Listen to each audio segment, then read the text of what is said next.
Welcome, everybody. Welcome. We'll get started in just a second. Give everyone a minute to filter in here, and then we'll get going.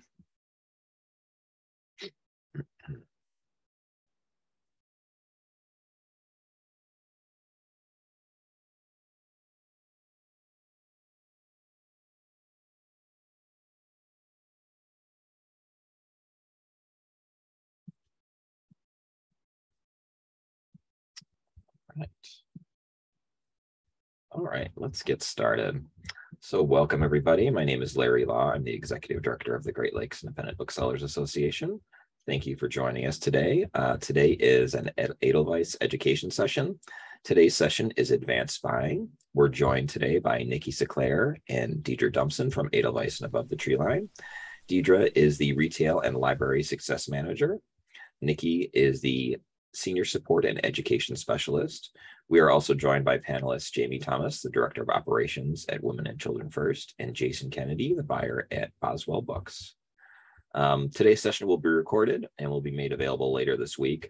I also want to mention our recording from our first session, which was Edelweiss Buying for Beginners. That was recorded and is also available on the Glebo website. If you have any questions today, please throw them into the chat. I also quickly want to mention that scholarships for Heartland Fall Forum are live right now. We currently have not finished giving out scholarships, so scholarships are still available. So I encourage you to please fill that out. I'm going to throw that link to apply into the chat right now, just so you have it. But yeah, please apply as soon as you can. We're hoping to start announcing the winners early September, so please watch out for that.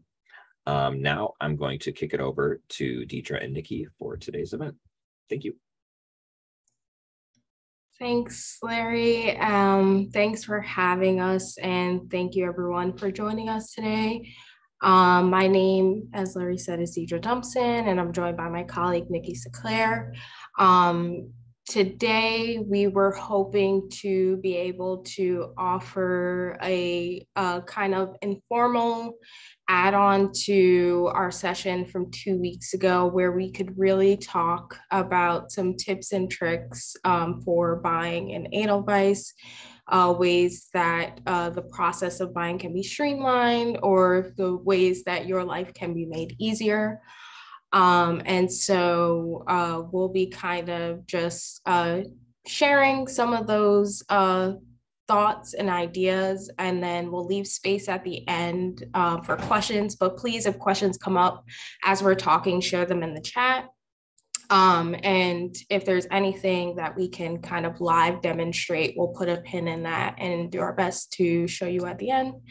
But for now, I will just leave space for Jamie and Jason. I know that Larry already introduced you, but if there's something you want to share more about yourself and your role at your stores, or more information about your stores so people have that context, I'll let you do that. Jamie, you want to go first? I realize I should say somebody's name. Sure. I love that I'm seeing a lot of people that I consider colleagues, so I don't know that I'm like the advanced person here. But yeah, so I'm the Director of Operations at Women and Children First in Chicago. We're a feminist bookstore, so we skew to a political stance. We don't order everything that some stores order, and we order a lot of things that other stores would never take. I primarily buy kids, but I do help out with the adult buying, and I do all the backlist ordering. So and I do a lot of the other stuff behind the scenes, but in terms of ordering, that's where my responsibilities lie. Hi, I'm Jason. I'm the buyer general manager at Boswell Book Company. I oversee all the adult buying in the store. We're a general store, so we buy a large breadth of most of what's coming from a lot of the publishers. And yeah, and then I just manage everybody. I also do the backlist. So analytics is a nice key tool to go with Edelweiss. And yeah, that's what I do there.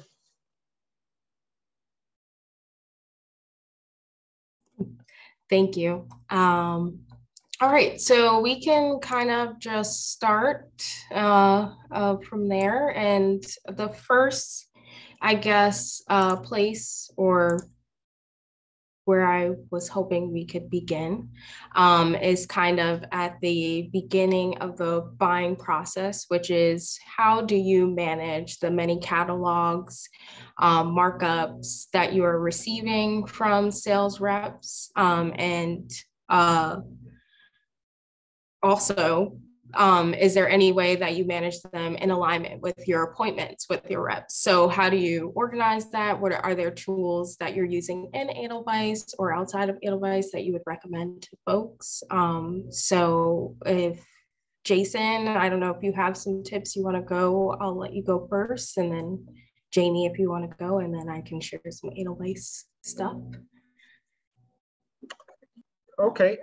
Yeah, basically when the buying season starts and catalogs start popping up on Edelweiss, I'll look at the catalogs a little bit, but I really don't look at them until the rep will actually send me markups, because who has time?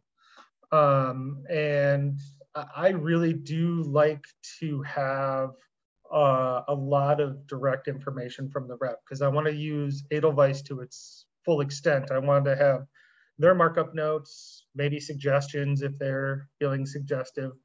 And I want the comps to actually mean something, because every little tool that can help.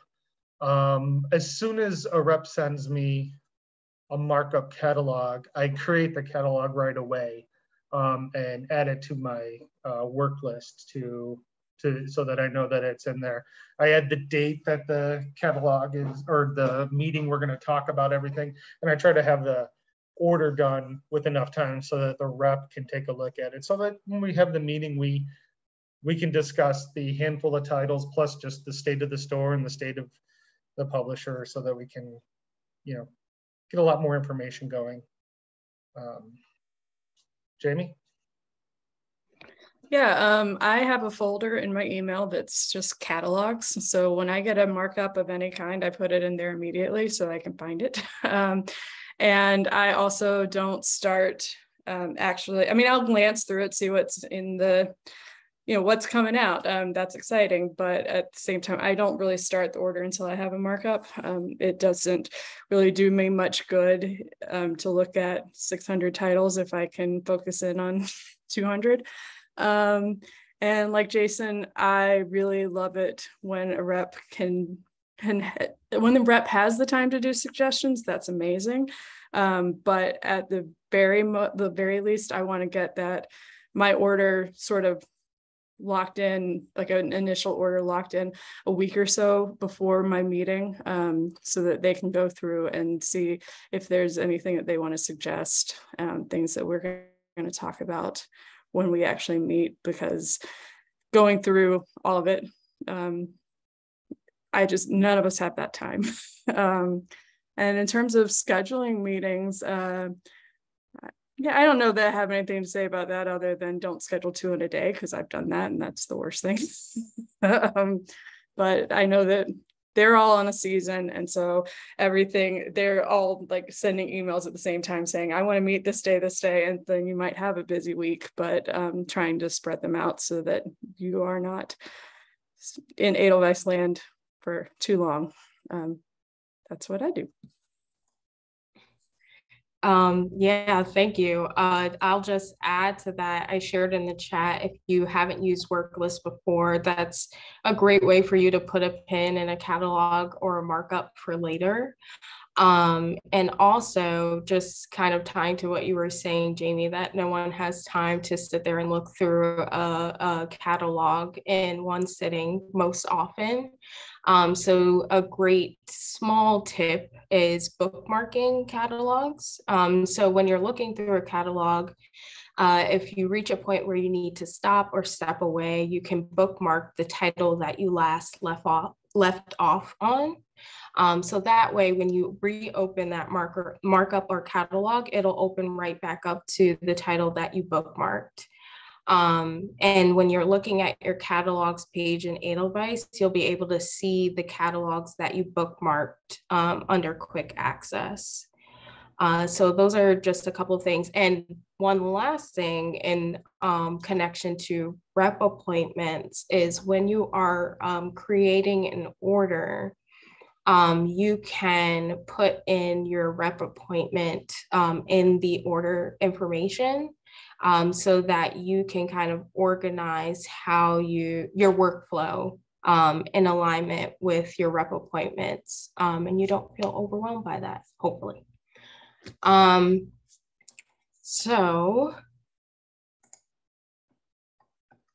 we don't have any questions. And I will also say if there's any words or language that we're using that you need clarification on, please feel free to share those questions in the chat. We'd be happy to pause and explain anything. So moving on from there, we're hoping to now dive into actually reviewing catalogs or markups and making buying decisions. So there is a ton of information included in catalogs. And I think what's great is to figure out the best ways to highlight the information that is pertinent and important and relevant to you and your store. And doing whatever you possibly can to try to weed out the information that could possibly crowd up your screen and isn't relevant to you. So I will, Jamie, I don't know if you're okay with starting this time, if you want to share some tips for reviewing catalogs. Sure. Yeah, so the things that I typically use most is obviously the rep markup. I do see sometimes that the rep is just copying the copy from the publisher. So side note, you might want to look at the copy from the publisher to see if you've got a really engaged rep. And if you don't, then you might have to do a little bit more legwork yourself. I look a lot at the peer data to see what other stores are using. That is up towards the right-hand corner of each item. And you can see like regionally what stores have been buying, so that if I'm ordering, I'm like, oh, am I the only person ordering this, or am I the only person not ordering this? And I tend to really focus in, because I'm a money person, I tend to focus in on promotions. I think about how much I'm ordering. I'm thinking about if I'm ordering something that my literal shelf cannot support more than 5 copies of this picture book. If I can't face out more than that. And yeah, I was going through seeing if it's mission aligned, but mostly I'm thinking about the dollars. I'm doing a little bit of filtering once I have an order. Should I just like jump in when I see a question? You can say whatever you want to say. Don't stop yourself, but yeah, I can. No, I'm happy to answer that. So if you have above the tree line, I think it's just if you have the above the tree line option. But when you are looking at an item, and I just like an item in a catalog, there's a little graph icon to the right of like right where you put your number of how much you're going to order. And you go in there and there are a lot of different tools that you can click on. And one of them is peer data. And it will say, it won't say specific stores, but it'll say like different regions, how many stores have it on order, how many don't, that kind of thing. So that's the peer data that I'm looking at. I think I'll pause there and let Jason talk for a minute. You were doing so well. Let's see here. Tools that I use while working on a catalog. Definitely love when reps share comp titles, especially when they star them, because nobody wants to look at the 40 comp titles that some publishers put in there, and half of them are ebooks, which we don't need to do anything with. The other thing that I like to do is, we were talking about this earlier before the session, on store mapping categories.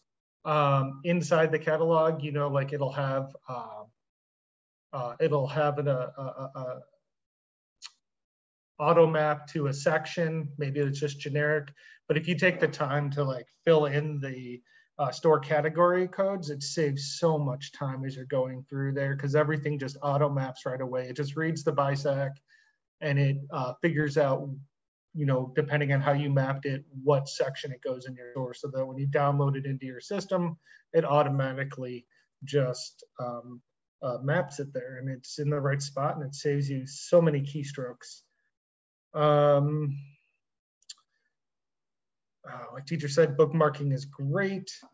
Yeah, I mean, those are the things I use the most. I mean, really, the store mapping is lovely, and and using stuff that while I'm also in there, getting booksellers to help me. I will a lot of times mark titles as I go along and shoot emails directly from the Edelweiss catalog to individual booksellers. Sometimes I'll send a whole catalog over to them, send a notification over to them to say, hey, look at this, review this catalog, because you know these books better than I do, which is hard for me to admit. But it is true on a whole lot of parts of the store. So, yeah. Yeah, I definitely agree with that. And that's what, I mean, we have a couple of buyers in the store.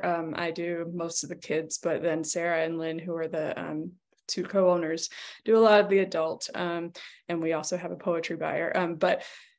Yeah, we are always sharing catalogs. Like there's somebody who's responsible for this catalog, but we are always sending it to anybody and just saying, look at these sections, because, you know, Lynn doesn't read romance, I don't read mystery, like those kinds of things. Like use the tools at your disposal, which are your booksellers. And I think we've given everybody access to order, and I haven't had any problems with that. I don't know about you, Jason. Like I haven't had anybody. I mean, I don't see why you wouldn't be able to give your booksellers privileges for buying privileges, and that way they can just add numbers in, and then you're still the final decision maker. But definitely getting other people's eyes on sections that you don't read or don't have the time for. Yeah, absolutely. I love it when they add numbers right into there. I will change them half the time, but yeah, they're great. I was also thinking, reading in the comments here, what Nikki put in there about analytics. Even in general with analytics, like it is so worth subscribing to. One, for the peer data information that you get to go with it, but also one of the things I like to do is I'll go back to past season catalogs. I hold on to all those, and they say in the completed, and I'll see what opportunities I've missed using peer data to see what stores are having success with that maybe me and my ignorance decided to skip. So I completely, yeah, peer data is so beneficial, you know, pays for itself basically. Oh, thank you, both of you, for those. So actually, I was gonna do this at the end, but I feel like while it's fresh in everybody's mind, and Nikki's talking about it in the chat, I'm just gonna quickly share my screen and show you what we're talking about with peer data and also with category mapping. So let me just show the screen. Is everyone seeing my screen okay? All right. Okay, so first is peer data. So if you are looking at a catalog, so like Nikki said, if you are an analytics subscriber, you'll be able to click into this chart right here above the order field. But another place where you can access that is just clicking this presentation mode button here. And you'll be able to jump over to peer data. So this is the peer data that both Jamie and Jason mentioned that you can access here. Another way that you can access pure data with analytics is you'll see this market bar right at the top of an individual title. And you can switch, you could look at US indie booksellers in general, or you can switch over to your region and look at specifically in the GLEPA region, how many bookstores have this title on order, what percentage of bookstores have this title on order, and you can use that to influence as well as extra information to make your buying decisions. And then another thing, the other thing that was mentioned is category mapping. So you'll notice that as you're working through an order that you can add a category manually. And what these categories are is when you export your order so that you can import it into your point of sale system, you'll be able to enter whatever category codes are unique to your store and your POS. So if, for example, you don't use the full word romance in your POS, you can put ROM and make sure that that's what's pulled in the for the export value when this title, when you are importing your order into your point of sale system. That's the way that you would be able to do that manually, but it's really great for you to take the time out to set that up automatically, so that when you are working through your orders, those categories will automatically map for you as you are working on your orders, and then you'll be able to export it. And that way, when you're editing your orders, it's just a minimal making sure that things are mapped to the right place and they say the right thing, rather than you having to go through each and every single line editing every export value to whatever your store's codes are. So the way that you would do that is over here, you'll see your profile photo or your initials. If you click that, and then in this menu, select settings and preferences.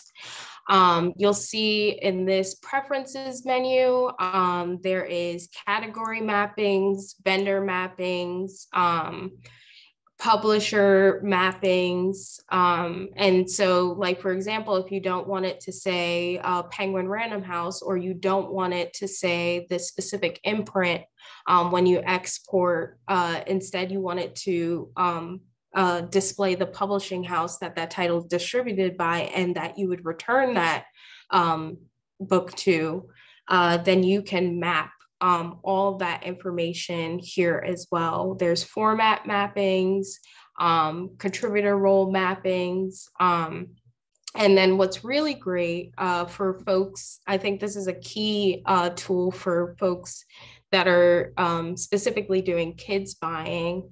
A lot of the books that you acquire, you want to map by not only BISAC genre code, but also by format. So you want to be able to separate hardcover picture books from paperback picture books, from board books, so on and so forth.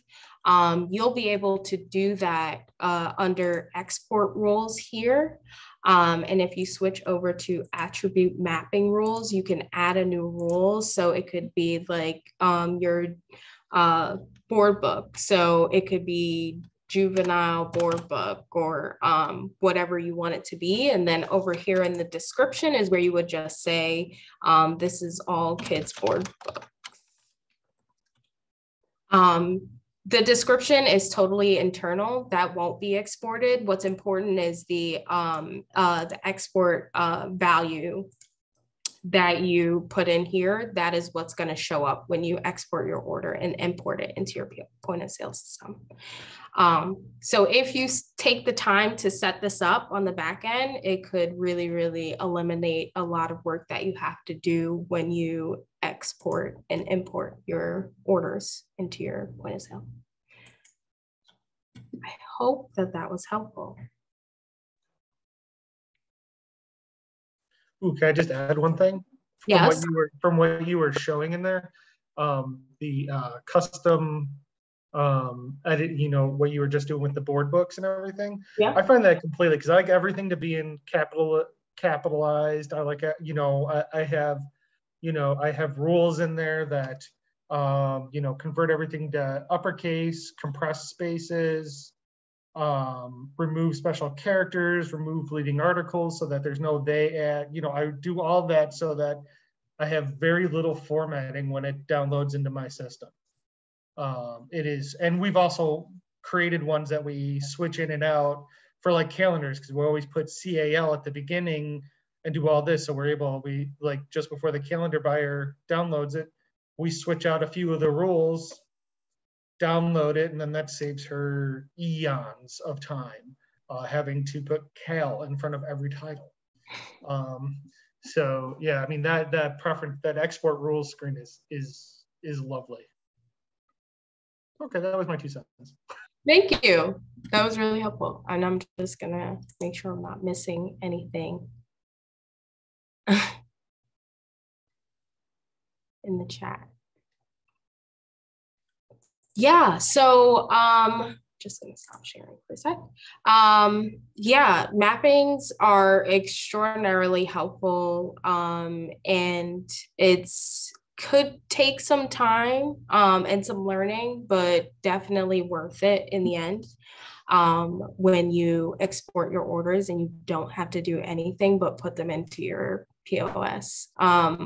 So if you have not set those up already and you want to test that out, if you have any questions, you can always reach out to us at support@abovethetreeline.com. Our support and education team is amazing, and they'd be happy to, and I say they, it will most likely be Nikki, will help you get that set up as best as possible. Yeah. So before, I do want to take some time to kind of show the benefits, a little bit more about the benefits of analytics, kind of what you were talking about, Jason, but I do want to make some space if you all wanted to share if there are any other tips for getting your staff involved in Edelweiss and in the buying process that you use. I know you mentioned having folks look through catalogs. Is there anything else that you wanted to bring up? I just want to make sure I didn't skip it. I think that's everything for me. The only thing I would say is when we do have F&Gs, which we don't get a lot of these days, but when we do get the actual picture book F&Gs, I sometimes we'll just put them on the front table and say, if you have a few minutes, sit down and look through these so that everybody on staff has had a chance to look at all the books and knows what's coming out. It doesn't take much time and get feedback from everybody. But we don't always get those anymore. Well, I will then add in my little 2 cents and say that something that I know at my last store, our buyer found super useful is folks getting their staff picks into Edelweiss. When you are looking through catalogs, if folks are submitting their reviews and sharing them with the staff, you'll be able to see those reviews as you're looking through the catalogs. And also you can jump straight to those titles that your colleagues have reviewed and ensure that you have those titles on order so that if they're going to be a staff pick, you make sure you have them in. Sorry, confusing myself with words right now.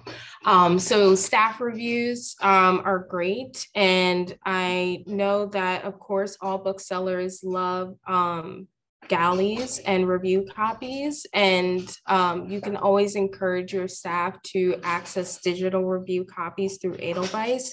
What's amazing is that we now have Edelweiss Reader, which eliminates the extra step of having to have a third-party app and download those and review, access them separately. Now you can just click a button and it'll open up in a separate window or tab in your browser, and you can read a book right there.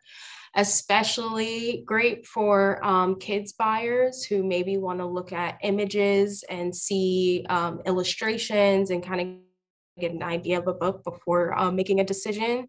Obviously, great resource there.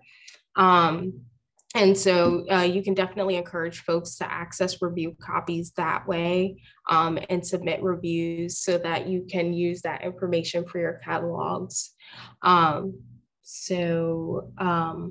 Yeah, that's the very like basic kind of free tools. And before we talk more about analytics, I realize I should make space if there's anything that I can demonstrate or we could elaborate on that was mentioned that anyone wants to learn more about.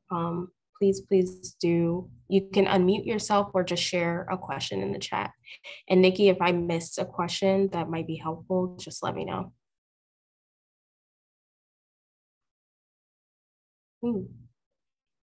Just going to read this note from Gary out loud. For the online catalogs, we use tags and notes for the staff. Also helps out for ARC requests, order quantities, etc. One of my favorite tips with tags from a bookstore is that they tag titles when they have physical ARCs come into the store. So that way, if you're looking through a catalog and you're interested to read it or learn more, and if there's a physical review copy on the shelf, you can kind of go and grab that and you'll be able to know that way. So that's a fun way to use tags kind of as a staff. Also, you can, what we did at Word is we would use tags to curate future displays. So if we wanted to collaborate, for example, Bookstore Romance Day is coming up later this month. And if we wanted to collaborate as a team on what titles would be featured, we would just decide on like a communal tag, for example, like Bookstore Romance Day 22 or something like that. And that way everyone would be able to give their input on what titles should be ordered for the store. So that's my affirmative notes for tagging in Edelweiss. I thought of something else. Another thing, we've had a huge, there's all these pushes for pre-orders, and I find that sometimes we get pre-orders well before a book is ordered.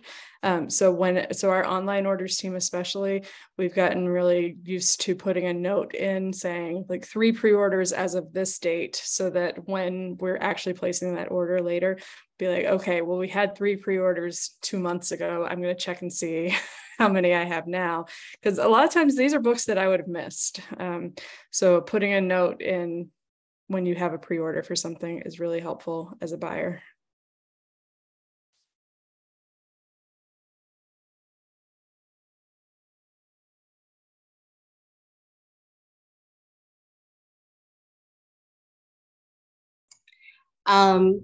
I love this question, so I'm going to read it out loud. And Jamie or Jason, if you all want to respond first, or if not, I could share some thoughts as well. But how do you use notes versus tags differently?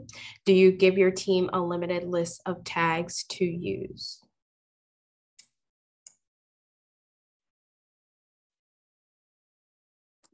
I guess the difference really is that, or Jason, you have. Yeah, I think the difference is like notes are more singular for like that title, and then tags are if there's something that there might be like 5 or 6 books in a catalog that fit into a category, or it might be sometimes we just tag it. Some like Sarah will tag Jamie, and I know that I can just go in and look at that catalog and just sort by the tag that's got my name in it. So that's just a way to sort through it a little bit faster. I don't know for sure that you can sort by things that have notes, but I just think that that's a good place to put if you have a note about that specific title. It might not be overall for the catalog. Yeah. You can jump to a title with a note, but yeah, filtering is way easier and possible with tags, whereas it's not with notes. Jason, I didn't mean to cut you off. I'm sorry. Oh, no, you're fine. I was just going to say, usually when I share a catalog with specific booksellers, I just ask them to tag, I'll give them like a list of tags just to put in there for me to sort through depending on what the catalog is. And I can't think of any examples at the moment because my brain is not working, but and then they'll just run through there for me and put them in there. That way, when I go in there, I can just use the bar, and I usually just click on the different tags on the sidebar. And notes, I've only really ever used notes with reps. I've never used it for staff. The notes for the reps are usually just based on like what the book, what's happening with the book, or complaining about the book to the rep, or saying this book is great. Can we get lots of galleys? So yeah, I mean that's different. Yeah, so notes to me, is conversation back and forth with the rep, and tags are all internal. Yeah. That's exactly it. Notes are a great way for you to just quickly type something and share a note with a rep within a catalog. But you can also use notes internally. At my last store, we would use notes to say things like if we knew, because event grids or event coordinators are usually planning ahead of even buying seasons.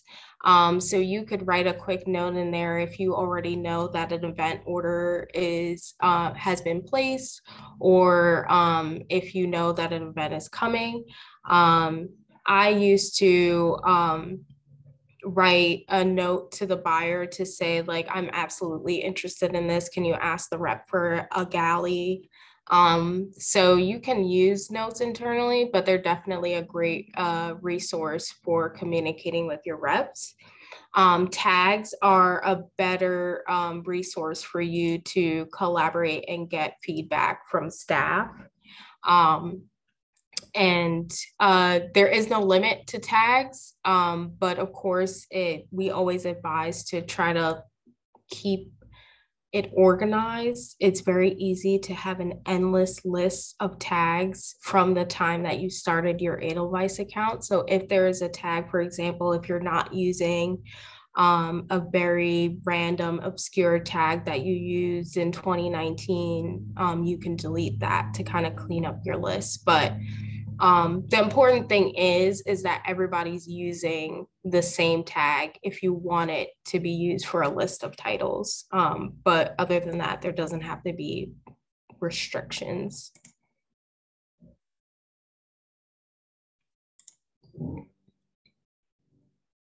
Sorry, looking at the chat.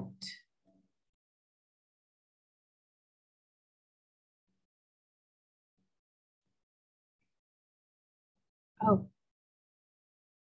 I'm going to read these out loud. Gary just shared, we will also use notes for this as a staff pick for blank. So when I'm doing reorders, I'll know to order more.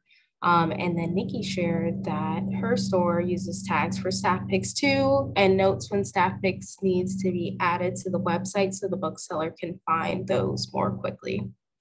It's a great idea.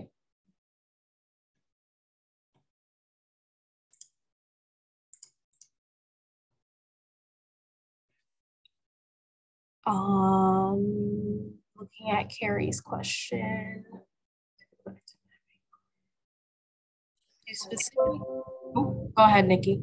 Oh, sorry. I was just going to jump. So the question is, do the mappings need to be specific to the account? And no, your mappings and everything there on your settings and preferences page, like your POS and everything, that will be consistent for anyone on your store organization. So actually that's an important thing to keep note of too. If you are entering all of your categories, make sure that somebody else is not going in there and re-editing them, because that will change everything for you as well. But so the good thing is that it's consistent across the board. Bad thing is if you have a bookseller that clicks on things without maybe knowing what it does, it can mess up your your mapping. Yes, that is a great point, Nikki. Thank you. And just to actually add on to things to avoid future confusion, a quick important tip is that when you're ordering and you're done with an order, meaning it's been imported into your POS, you're not editing it anymore, you may find it extremely helpful to mark an order as complete. If you leave an order as active, then you will be able to continue to add quantities to it. And it is easy for you to accidentally add quantities from a new frontlist order to an old order if you do not mark it as complete. There is a way to fix that. It is not irreparable, but it is very annoying for you. And so it's great to just complete those orders when you're done with them. And another tip to avoid confusion and adding quantities to the wrong order is when you are creating your order to make sure that you are binding that order to a publisher. If you bind an order to a publisher or a vendor, you will only be allowed to add quantities of titles that are published by that publisher. So that will remove you accidentally adding Simon & Schuster titles to your PRH order, even though they may one day be the same. I don't know why that was the example I came up with in my mind. So yeah, you may want to bind your orders to avoid doing that.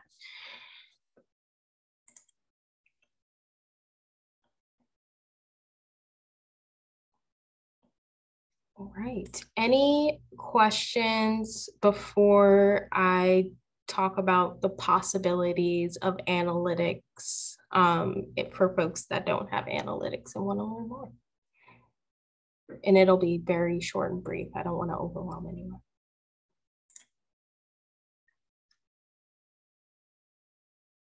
All right.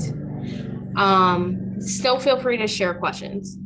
But I'm going to share my screen again.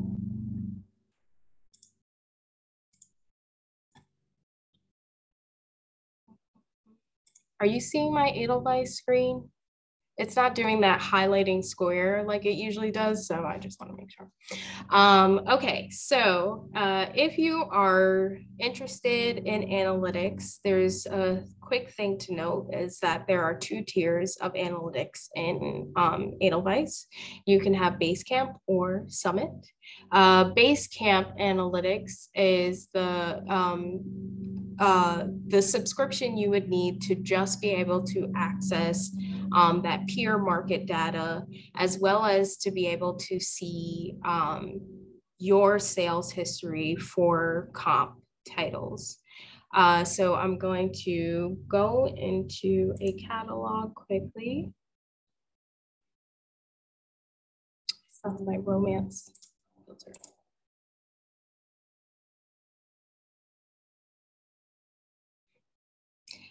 So with Basecamp, you will get this green market bar at the top of the title cards. You'll be able to see peer data when you expand and look into the presentation mode of a title. But what I was mentioning with comparable titles or comps is when you look at these titles, which if you aren't familiar, comps are titles that a publisher recommends and says, if these are loved by your customers, or if these titles sold well in your store's history, then you may want to consider ordering this title in for your frontlist order. With Basecamp, you will be able to see the sales history for those comparable titles and be able to say like, oh yeah, this is definitely something we should have, or use it as justification for why you shouldn't order something. Like, none of these comps have sold in our store before, so I will not be ordering this, or maybe I will hold off and see how it does once it's released. So that is kind of what you will be able to access with Basecamp. And essentially it's just using your POS data to help you make more informed buying decisions. When you have Summit Analytics, that is where you will be able to access a couple of things beyond the comp data and the market data. The first is that you will be able to look at your store's shelf report. This is a test store, by the way, so don't be alarmed by the numbers. But what the shelf report is it is taking the full list of the 44 predetermined BISAC categories that publishers are attaching to titles, and looking at how your store's inventory is performing in each of those category codes. So you can look into that and see how fiction is doing, or how mystery is doing, or how romance is doing, but be able to not only look at your store's performance, but in comparison to the market at large, if that's information you would like to use.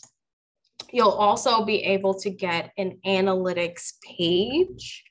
And on this analytics page, you'll see a number of lanes here. And I know Jason had mentioned the most popular titles, accessing that information.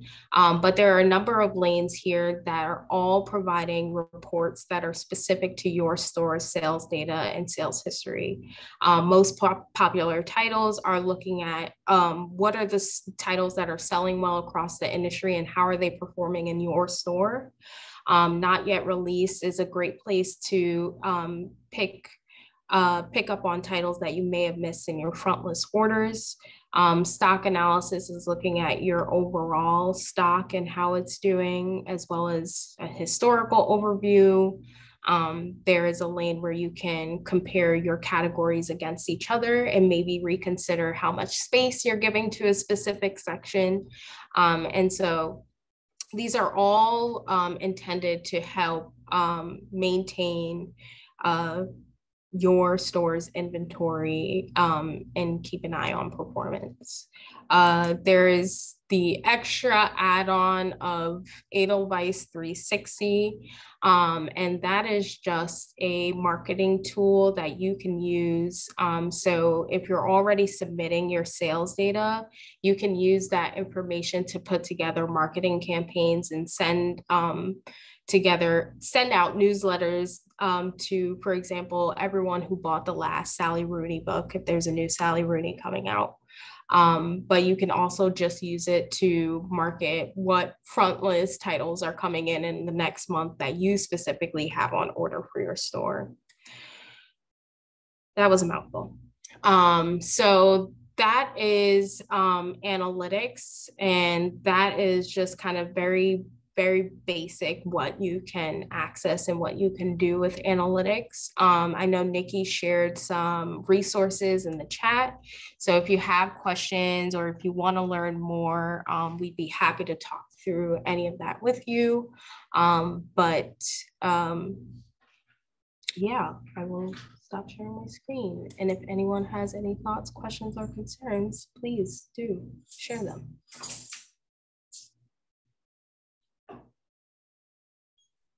I also, I really like the analytics where it talks about the categories that are overstocked and understocked in your store. It really can show you historically. We learned that our young adult fiction was really overstocked, but our young adult queer fiction was really understocked. And so it really makes a difference when I'm placing my next round of orders to be able to see like what sections are moving and what sections aren't. Yeah, thank you. And at our last store, it was really important for us to use it as a way to stay informed at each season by looking back at the last season's catalog, what we ordered, how those titles performed, and using that as insight for how aggressively or how reserved we should be in our ordering for that specific publisher this forthcoming season.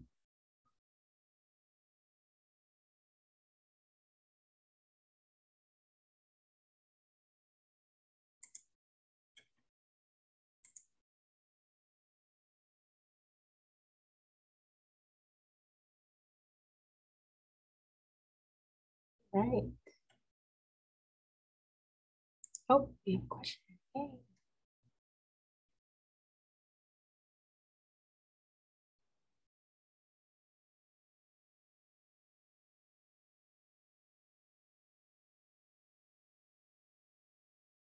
I'm reading your question, Mary.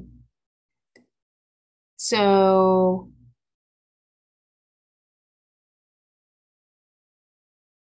okay, so yeah, with analytics, there is the possibility of you doing that when you're looking at a category. You can look at the number of titles that fall within that category, what percentage of your overall inventory is that specific section taking up.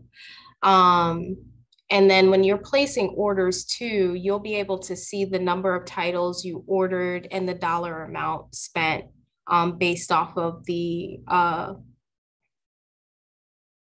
discount you get from a specific publisher. Mary, we were talking about this beforehand. I do a lot of filtering when I've got an order, and I will filter the things that I have ordered and then the category and sort of see how many dollars I'm giving over to a specific category or section. Knowing that in that field, I'm pretty sure it just says the retail value. And so I have to keep in mind, like I might be getting co-op for some of this. I might be getting an extra discount on these things. And I'm always looking at the numbers and trying to figure out the best use for my dollar. So I do a lot of filtering and sorting before I finalize anything. Yeah, and I'll also add, Mary, if you have more feedback on how that could be better displayed and more useful, then please do share it, because then we can talk with our development team about how that information is displayed and what is actually needed.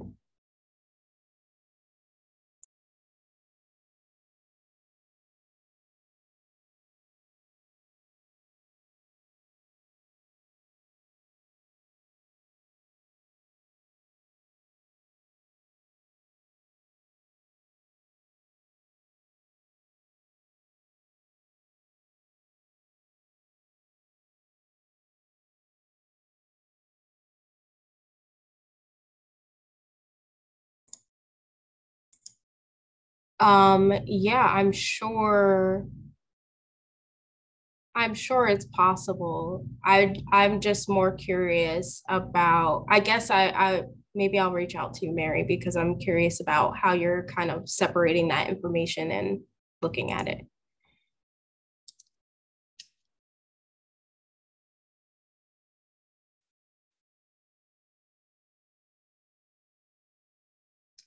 All right.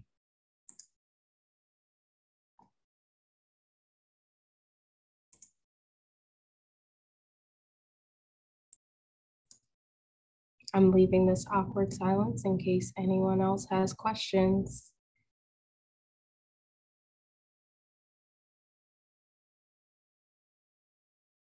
All right.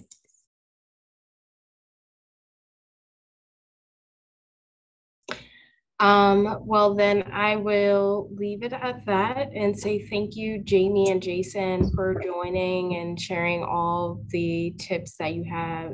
It really means a lot, and you taught me some things and brought a lot to my mind that I hadn't thought about in a while. So I'll just mention again that if anyone has questions, our support team is here. You can reach out to us at support@abovethetreeline.com. And also, I'm not going to speak for them, but maybe Jamie and Jason are open to you asking them questions. And I'll leave that to them. But thank you again for coming and spending some time with us and hearing us talk about all the things that we wanted to share about how you can make your life easier with Edelweiss. Awesome. Thank you, Deidre. Thank you, Deidre. Thank you, Nikki. Thank you, Jamie. Thank you, Jason. Like I mentioned up top, this is recorded. It'll be available later this week on the Glebo website. This was great. I think we're gonna talk about doing more events like this in the future. I think this was super helpful. So thank you guys for doing this. Thank you. Bye.